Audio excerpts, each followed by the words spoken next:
morning, y'all. Today we're gonna be talking about chapter 7 of You Are a Badass. I am gonna bust out my notes because this one she gives a lot of like step by step. I always forget the order that she gives it to us, and I would really recommend this to you guys, that if you're doing this book with us, that you will do like post-its or print some of those step by steps so you can actually put them to action, so you're not learning a bunch of stuff and not implementing that into your lives, because there's no point in reading and not actually changing your mindset, changing your routine and the way you think about stuff, right? So on chapter 7, she starts by saying that you should not give one single crap to what anybody thinks of you, right? And she gives you like a little step-by-step of questions that you can ask yourself when making decisions. That way you like rewiring your brain, right? You're not thinking, okay, when I make this decision, am I gonna make this person disappointed, or is this gonna affect what this person think of me, or so on. So you can start changing that and just thinking about yourself, right? I'm not talking about being selfish, but making decisions based on your goals, who you want to become and those things, and not really what society may think of you, okay? So number 1, this is like the questions to ask yourself when you're making those decisions is this something I want to be, something I like to do, or something I like to have, okay?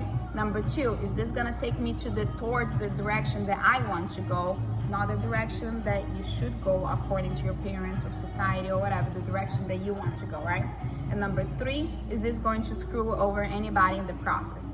And she leaves it very clear that screwing over does not mean disappointing somebody, doesn't mean somebody being mad or having a bad reaction to what you're doing, because then you're just going back to caring about other people's opinions. It's really just being honest about your intentions when making that decision, right? So she talks about how being seen is already a risk. So you can't like live your life stepping on eggshells and wondering what people's opinion is going to be of you, of your decisions, of your goals, and so on, because you're only responsible for the things that you do and the things that you say, but you're not responsible for people's reaction. Okay, you're not responsible whether people are going to freak out or whether people are going to agree with it, or so on. So she even ends that part by saying what people think about you has nothing to do with you, and is everything to do with them. One of the examples that she said is people's opinions on movies, for example. You can get the same movie and somebody can get super emotional and really like learn something from the movie and think that that's the best movie they ever watched, and another person can watch the same movie and had like a complete different opinion on it and hate it and give it bad reviews or whatever, but it's the same movie, right? The only difference was 2 people with 2 different experiences and 2 different opinions had a full like different vision on that. So she gives a couple step-by-steps on how you can truly not care about what other people think and become your most true, your most authentic, your most awesome self. So number 1 is ask yourself why. Why are you doing it? Why are you saying those things? Are you saying those things because you feel insecure and you want to bring somebody down, right? So you feel better about yourself. Are you saying those things should be liked so you can get validation from society or from your friends? Or is it coming from a place of strength? Is it coming from a place of truth? Those are really your beliefs, or you're saying those things because you could be at that moment teaching something, you could be adding value to people's lives, right? So be honest about your true like intentions when you're doing those things. Number 2 is to always do your best.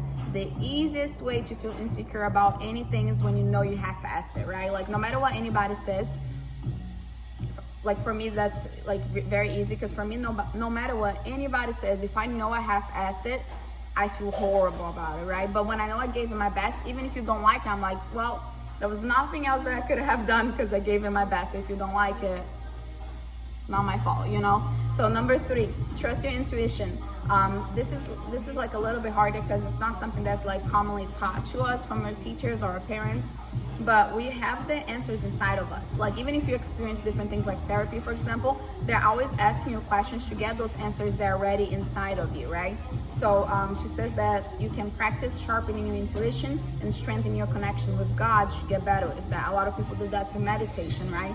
Because the world is so loud and we always have so many activities, it's music and a bunch of people talking to us, that's hard to listen to yourself. So an exercise that you can do is to take 5 minutes, be silent with yourself, listen to yourself, practice your intuition, practicing understanding when something feels good to you because it's part of your purpose, or when you're doing something to create a certain opinion about yourself, to get validation from people, right?